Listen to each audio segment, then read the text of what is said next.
新生愛知常滑の成田克之です。2点質問をいたします。1点目の健全な消費者社会の実現に向けた取り組みについては、以前からカスタマーハラスメントや特殊詐欺、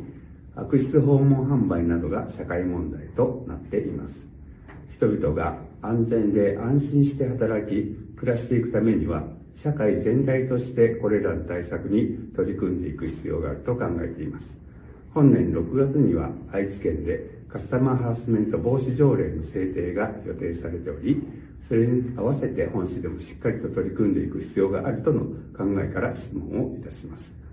2点目は脱炭素社会の実現に向けた取り組みについてです。